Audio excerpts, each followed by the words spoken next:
ಉಭಯ ಸೈನ್ಯಗಳ ನಡುವೆ ರಥವನ್ನೊಂದು ಬಾರಿ ನನ್ನೊಡನೆ ಯುದ್ಧ ಮಾಡಲು ಸಿದ್ಧರಾಗಿರುವ ವೀರರನ್ನೊಂದು ಬಾರಿ ನೋಡುವೆ. ದುರ್ಯೋಧನನ ಹಿತಕಾಂಕ್ಷೆಯಿಂದ ಪ್ರಾಣಗಳನ್ನು ತೃಣಪ್ರಾಯವಾಗಿ ಕುರುಕ್ಷೇತ್ರ ಯುದ್ಧದಲ್ಲಿ ಸಮ್ಮಿಳಿತರಾಗಿರುವ ಕ್ಷತ್ರಿಯ ಯೋಧರನ್ನೊಂದು ಬಾರಿ ತೋರಿಸುವೆ.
ಇಲ್ಲಿ ನೋಡು, ಕೌರವೇಶ್ವರ ಚದುರಂಗ ಬಲ ಸಮೇತವಾದ ಸೈನ್ಯವು ಪ್ರಚಂಡ ಚಂಡಮಾರುತದಿಂದ ಉನ್ಮಲೀತವಾದ ಸಾಗರದಂತೆ ಕಾಣುತ್ತಿದೆ.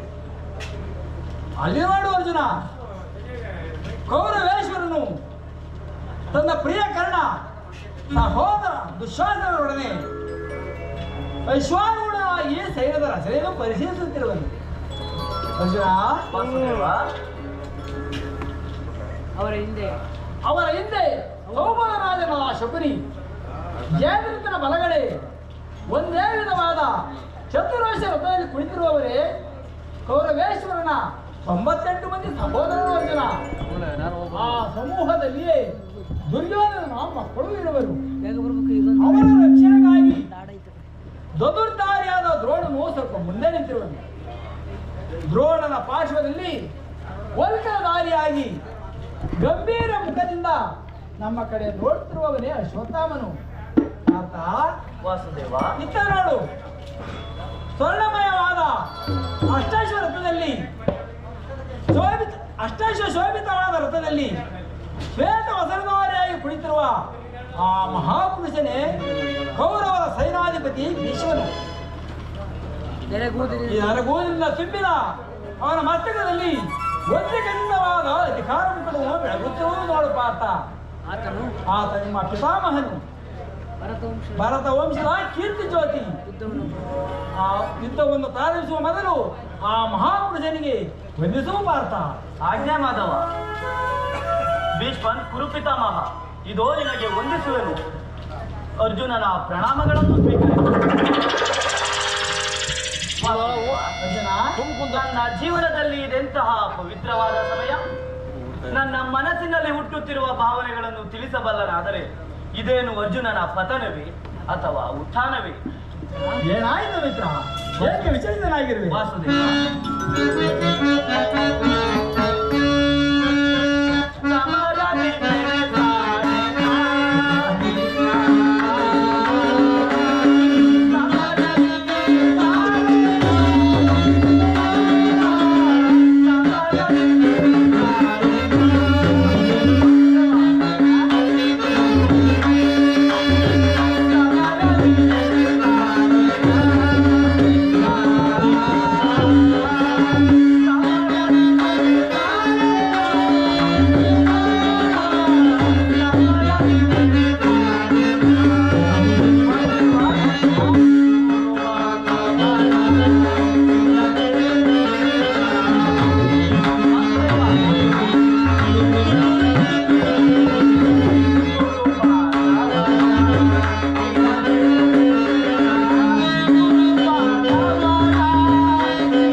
ಬೇಸಿಗೆಯ ಬಿಸಿಲಿನಲ್ಲಿ ಬೆಂದ ತಾವರೆಯಂತೆ ಮುಖವು ಬಾಡಿರುವುದು, ಶರೀರದಲ್ಲಿ ಕಂಪನವು ರೋಮಾಂಚನವೂ ಹುಟ್ಟುತ್ತಿರುವುದು, ನಾಲಿಗೆಯು ಒಣಗುತ್ತಿರುವುದು, ಗಾಂಡೀವವು ಕೈಯಿಂದ ಕಳಚಿತು, ಕಾಲುಗಳಲ್ಲಿ ನಿಲ್ಲಲು ತ್ರಾಣವಿಲ್ಲ ಕೃಷ್ಣ. ನಾನು ನೋಡುತ್ತಿರುವುದೇನನ್ನು? ಇವರೆಲ್ಲರೂ ನನ್ನ ಬಂಧು ಬಾಂಧವರು, ಗುರು ಹಿರಿಯರು, ಮಿತ್ರರು, ಜ್ಞಾತಿಗಳು. ಇವರಲ್ಲೇ ಸ್ಥೋಜನರದ ಮನೆಗಳಲ್ಲಿ ಪವಿತ್ರ ಭರತವಂಶದ ರಕ್ತ ಹೊರೆಯುತ್ತಿರುವುದೆಂಬುದನ್ನು ಬಲ್ಲೆಯ. ರಾಜ್ಯದ ಮೇಲಿನ ಆಸೆಯಿಂದಾಗಿ ಇವರನ್ನು ನುಡಿಸಲು ನನಗೆ ಮೂರು ಲೋಕದ ಸಾರ್ವಭೌಮತ್ವದ ಸಲುವಾಗಿ ನಾನು ಈ ಜ್ಞಾತಿ ವಧೆಗೆ, ಗುರು ಹಿಂಸೆಗೆ ಕೈಯಾಕಲಾರೆನು ಕೃಷ್ಣ. ರಥವನ್ನು ತಿರುಗಿಸು ಮಿತ್ರ, ನನಗೆ ಈ ಯುದ್ಧವು ಬೇಡ. ಅರ್ಜುನ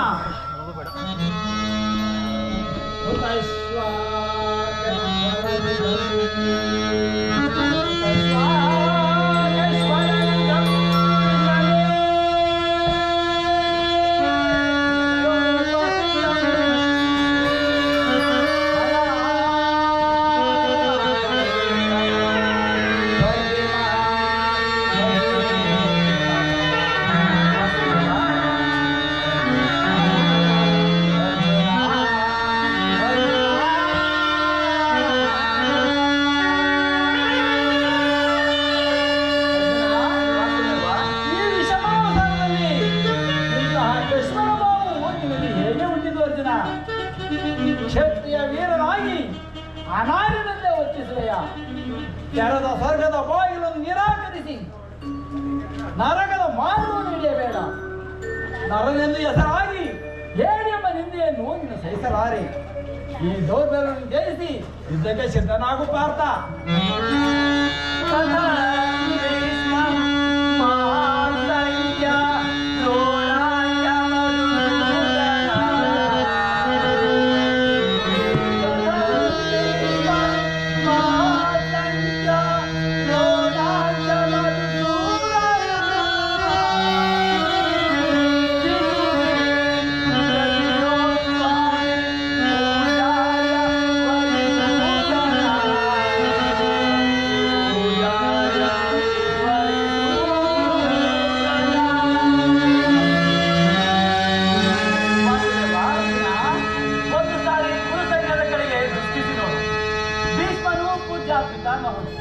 ಆಚಾರ್ಯ ದ್ರೋಣರು ಅಸ್ತ್ರ ಶಿಕ್ಷಣವನ್ನು ಕಲಿಸಿಕೊಟ್ಟ ಆ ಗುರುಗಳು ಪೂಜಾರ್ಯರಾದ ಇವರ ಮೇಲೆ ಬಾಣವನ್ನು ತೊಡುವುದು.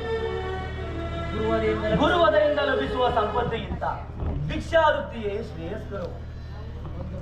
ಒಂದು ಭಾಗವರ ರಕ್ತದಿಂದ ತೊಯ್ದ ರಾಜಭೋಗವನ್ನು ಅನುಭವಿಸುವ ಇಚ್ಛೆ ನನಗಿಲ್ಲ. ಅಶಾಶ್ವತವಾದ ರಾಜಲೋಕಕ್ಕೊಳಗಾಗಿ ಶಾಶ್ವತವಾದ ಧರ್ಮವನ್ನು ನಾಶ ಮಾಡಲು ನನಗಿಲ್ಲಾದರೂ ಸ್ವಜನವದೆಯು ನನಗೆ ಸಮ್ಮತವಿಲ್ಲ ದೇವ. ವಾಸುದೇವ, ಯಾರನ್ನು ಯಾರು ವಧಿಸುವುದು? ಅಳಿವಿಲ್ಲದ ಆತ್ಮವನ್ನು ವಧಿಸುವುದು ಅಸಂಭವ. ಮನುಷ್ಯನು ಹರಿದು ಹೋದ ಬಟ್ಟೆಗಳನ್ನು ಕೆಸಟು ಹೊಸ ಬಟ್ಟೆಗಳನ್ನು ಧರಿಸುವಂತೆ ಆತ್ಮನು ಜೀರ್ಣವಾದ ದೇಹವನ್ನು ತ್ಯಾಗ ಮಾಡಿ ಬೇರೊಂದು ದೇಹವನ್ನು ಆಶ್ರಯಿಸುವನು. ಮರಣವು ದೇಹದ ನಾಶ, ಅವಿನಾಶ ಆದ ಆತ್ಮ ಅವಸಾನವಲ್ಲ ಅರ್ಜುನ. ದೇಹಕ್ಕೆ ಬಾಲ್ಯ, ಯೌವನ, ವಾರ್ಧಿಕಾದಿ ಅವಸ್ಥೆಗಳು ಪ್ರಾಪ್ತವಾಗುವಂತೆ ಮಾನವನಿಗೆ ದೇಹಾಂತರ ಪ್ರಾಪ್ತಿಯು ಸಹಜವಾದುದು. ಪಂಡಿತನಾದವನು ಅದರ ಸಲುವಾಗಿ ದುಃಖಿಸುವುದಿಲ್ಲ ಅರ್ಜುನ. ಈ ಭೀಷ್ಮ, ದ್ರೋಣ, ನೀನು, ನಾನು ಕೂಡ ಇಲ್ಲಿ ಅನೇಕ ಸಾರಿ ಜನಿಸಿರುವೆವು, ಮುಂದೆಯೂ ಜನಿಸುವೆವು. ಜನ್ಮ ಮೃತ್ಯುಗಳು ಆತ್ಮನ ಅನಂತ ಅವಂತರದ ಎರಡು ಅಂತರಗಳು ಪಾರ್ಥ. ಹುಟ್ಟಿದವನಿಗೆ ಮರಣವು, ಮೃತನಿಗೆ ಪುನರ್ಜನ್ಮವು ಮೊದಲೇ ನಿಶ್ಚಯವಾಗಿರುವುದು. ಅವಶ್ಯವಾಗಿ ಆಗಬೇಕಾದುದಕ್ಕೆ ಮೂಢನಂತೆ ಚಿಂತಿಸಿ ಫಲವೇನು? ಯುದ್ಧವು ಕ್ಷತ್ರಿಯ ಧರ್ಮ. ಆ ಧರ್ಮವನ್ನು ನೀವು ಪಾಲನೆ ಮಾಡು ಪಾರ್ಥ. ವಾಸುದೇವ, ಯುದ್ಧದ ಹೆಸರೆತ್ತಿದರೆ ಹೃದಯವು ಕಂಪಿಸತೊಡಗುವುದು. ದುಸ್ಸಾಹ ಶೈತಾಕ್ಯದಿಂದ ಸರ್ವಾಂಗಗಳು ನಿಶ್ಚೇಚಿತವಾಗುವುದು. ನಾನು ಹೇಳಿಯಲ್ಲ, ಆದರೂ ಪಾಪ ಭೀತಿಯಿಂದ ಯುದ್ಧ ವಿಮುಖನಾಗಿರುವನು. ಹೇಳು, ಯುದ್ಧದ ಹೊರತಾಗಿ ಕ್ಷತ್ರಿಯನಿಗೆ ಮತ್ತಾವ ಧರ್ಮವಿಲ್ಲವೇ? ಅರ್ಜುನ, ವಾಸುದೇವ, ಸ್ವಧರ್ಮ ಪಾಲನೆಯಲ್ಲಿ ಪ್ರಾಣಗಳನ್ನಾದರೂ ತ್ಯಜಿಸಬಹುದು, ಆದರೆ ಪರಧರ್ಮಾವಲಂಬನವು ಅನರ್ಥಕಾರಿ. ನೆನಪಿರಲಿ ಅರ್ಜುನ, ಇದು ಧರ್ಮ ಯುದ್ಧ. ನೀನು ಯುದ್ಧದಿಂದ ನಿವೃತ್ತನಾದರೆ ಸ್ವಧರ್ಮವನ್ನು ಉಲ್ಲಂಘಿಸುವ ಅಕೀರ್ತಿ ಬಾಜರ ಎನಿಸಿವೆ. ನಿನ್ನಂತಹ ಸಂಭಾಷಣೆಗೆ ಅಕೀರ್ತಿಯು ಮರಣಕ್ಕಿಂತ ಘೋರತರು ಅರ್ಜುನ. ಶತ್ರುಗಳು ನಿನ್ನನ್ನು ಹೇಳಿಯನ್ನು ಅಳಿಸುವರು, ಆತ್ಮೀಯರು ವಂಚಕರನ್ನು ನಿಂದಿಸುವರು. ಆದುದರಿಂದ ಈ ಮನೋವಿಕಾರವನ್ನು ಬಿಟ್ಟು ಸ್ವಧರ್ಮವನ್ನು ಪಾಲನೆ ಮಾಡು. ಕರ್ಮವು ಪೌರುಷದ ಲಕ್ಷಣ. ಅಕರ್ಮಣ್ಯನಾದ ಮಾನವನು ಜೀವಂತ ಶವದಂತೆ ಸರ್ವರ ನಿಂದಗೂ ಪಾತ್ರನು, ಸರ್ವರಲ್ಲಿ ವರ್ಜಿತನು. ಅಜ್ಞಾನದಿಂದ ನೀನು ಕರ್ಮಭ್ರಷ್ಟನಾಗಬೇಡಪ್ಪ ಅಂತ. ವಾಸುದೇವ, ಈ ಯುದ್ಧದಲ್ಲಿ ನನ್ನ ಕರ್ಮವೇನು? ಧರ್ಮ ನಾಶವೋ ಧರ್ಮ ರಕ್ಷಣೆಯೋ ಉಭಯ ಭ್ರಷ್ಟನಾಗದಂತೆ ನನಗೊಂದು ದಾರಿಯನ್ನು ತೋರಿಸುದೇವ. ವಾಸುದೇವ, ಕರ್ಮವು ಮಾನವ ಜೀವನದ ರಾಜಮಾರ್ಗ. ನೀನೀಗ ಕರ್ಮ ತತ್ಪರನಾಗು. ಫಲಾಫಲಗಳನ್ನು ಚಿಂತಿಸದೆ ನಿರ್ದಿಷ್ಟ ಕರ್ಮವನ್ನು ಆಚರಿಸು. ಏಕೆಂದರೆ ಮಾನವನು ಕರ್ಮಕ್ಕೆ ಮಾತ್ರ ಅಧಿಕಾರಿ, ಫಲವು ಅವನ ಅಧೀನವಲ್ಲ. ಅನಾಸಕ್ತ ಚಿತ್ತನಾಗಿ ಸಿದ್ಧಿ ಅಸಿದ್ಧಿಗಳಲ್ಲಿ ಸಮಾನ ಭಾವದಿಂದ ಕಾರ್ಯಾಚರಣೆ ಮಾಡುವುದೇ ಮಾನವನ ಕರ್ತವ್ಯ. ನೀನೀಗ ವಸ್ತ್ರಗಳನ್ನು ಧರಿಸು.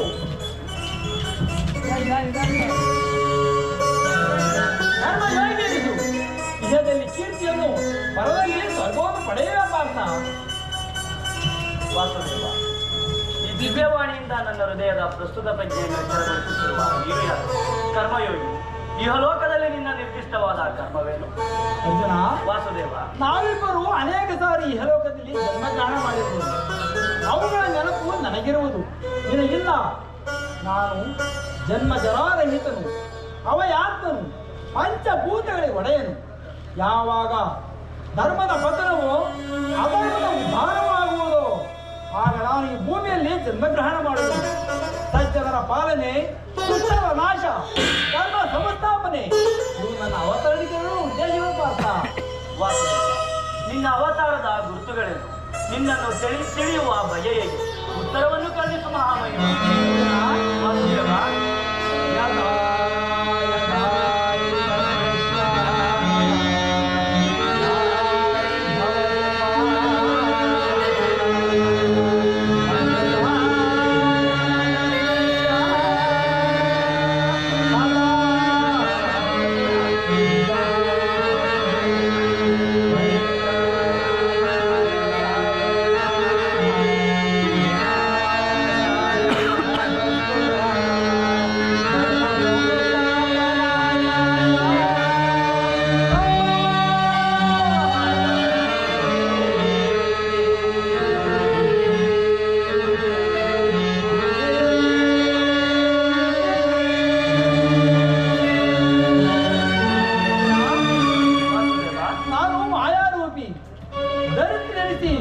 ಸರ್ವ ಪ್ರಪಂಚವನ್ನು ಧಾರಣ ಮಾಡುವೆನು.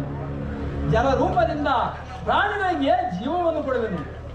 ಅಗ್ನಿಮಯವಾಗಿ ಅವಳ ಶಕ್ತಿಯನ್ನು ವರ್ಧಿಸುವೆನು. ವಾಯುವೆನಿಸಿ ಚಲಿಸುವೆನು. ಆಕಾಶವೆನಿಸಿ ವಿಶ್ವ ಜಗತ್ತನ್ನು ವ್ಯಾಪಿಸುವೆನು. ಮನೋಬುದ್ಧ ಅಹಂಕಾರವೆಂಬ ತ್ರಿಗುಣಾತ್ಮಕ ರೂಪದಿಂದ ಮಾನವನ ಪ್ರಜ್ಞೆಯನ್ನು ಜಾಗೃತಗೊಳಿಸಿ ಆತ್ಮವಿಕಾಸದ ರಾಜಪಥದಲ್ಲಿ ಬಿಡುವೆನು.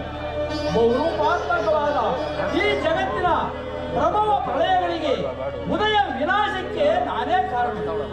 ಸರ್ವಶ್ರೇಷ್ಠವು ಸರ್ವಾಂತರಾಮಿಯೂ ಆದ ಪರಾವಸ್ತುವು ನಾನು. ದಾರದಲ್ಲಿ ಮಣಿ ಸಮೂಹ ಹೋಲಿಸಲ್ಪಟ್ಟಂತೆ ಈ ವಿಶ್ವ ಜಗತ್ತು ನನ್ನಲ್ಲಿ ಪ್ರೋತವಾಗಿರುವುದು ಮಾತ್ರ. ನಾನು ನೀರಿನಲ್ಲಿ ರಸಾತ್ಮಕನು. ಸೂರ್ಯ ಚಂದ್ರರ ಕಾಂತಿಯು ನನ್ನದು.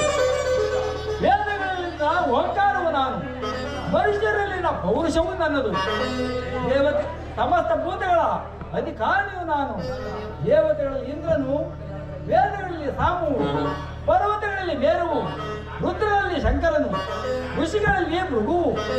ನನ್ನ ಭೃಗುವೂ ಆಗಿರುವೆನು. ನನ್ನ ವಿಭೂತಿಗಳು ಅಗಣ್ಯ, ಅನಂತ, ಅಬೋಧ. ಅದರ ರೂಪಾಂತದಿಂದ ಜಗತ್ತಿನ ಸೃಷ್ಟಿ, ಸ್ಥಿತಿ, ಪ್ರಳಯಗಳು ನಡೆಯುವ ಪಾರ್ಥ. ನಿಮ್ಮ ನುಡಿಗಳಿಂದ ನನ್ನ ಮೋಹವು ನಾಶವಾಯಿತು. ಹೃದಯದ ಅಂಧಕಾರವು ಅರಿಯಿತು. ಹೇ ಯೋಗೀಶ್ವರ, ನಿನ್ನ ಈಶ್ವರ ರೂಪವನ್ನು ತೋರಿಸಿದ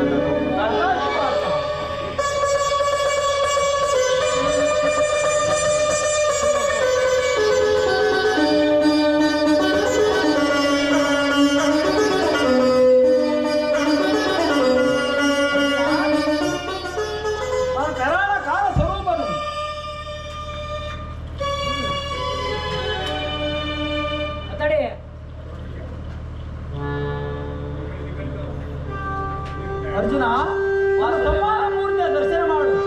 ಪುರಾಣ ಕಾಲ ಸ್ವರೂಪನು ಕುರುಕ್ಷೇತ್ರದಲ್ಲಿ ಸಮ್ಮಿಳಿತರಾಗಿರುವ ಸಮಸ್ತ ಯೋಧರನ್ನು ಒಂದೇ ಬಾರಿಗೆ ಅಪೋಷಣ ಮಾಡಿ ನನ್ನ ಉದರದಲ್ಲಿ ಧರಿಸಿಕೊಳ್ಳುವೆನು. ನೀನು ನಿಮಿತ್ತ ಮಾತ್ರಕ್ಕೆ ನನ್ನ ಸಹಾಯಕನಾಗಿ ಜಯಶೀಲನಾಗಿ ಕೀರ್ತಿಯನ್ನು ಗಳಿಸುವೆ. ಎಂತಹ ಭಯಾನಕ ರೂಪವಿದು, ಮಾನವ ಚಕ್ಷುಗಳಿಂದ ನೋಡಲಾರದು. ಕೈಕಾಲುಗಳು ಕಂಪಿಸುತ್ತಿರುವ ವಾಕ್ಪೂರ್ತಿ ಇಲ್ಲ. ಕರುಣಾಮಯನೇ, ನಿನ್ನ ಸೌಮ್ಯ ರೂಪವನ್ನು ಧಾರಣ ಮಾಡು.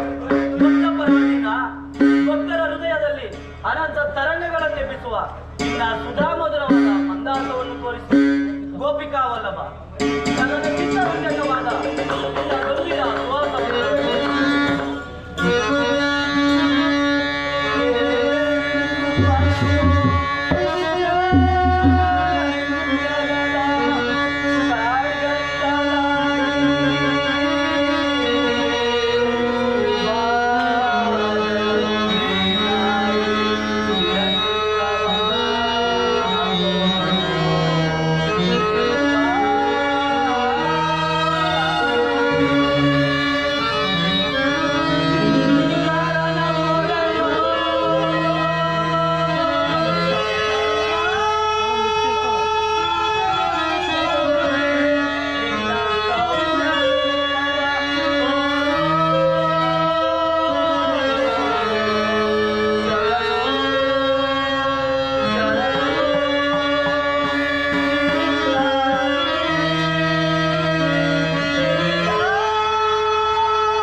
ಸಾಗರ ಮಧ್ಯದ ಪ್ರಶಾಂತ ಗಂಭೀರ ಜಲರಾಶಿಯಲ್ಲಿ ನಿಶ್ಚಲವಾಗಿ ನಡೆಯುವ ನೌಕೆಯಂತೆ ನಿನ್ನ ಹೃದಯವು ಶಾಂತವಾಗಲಿ.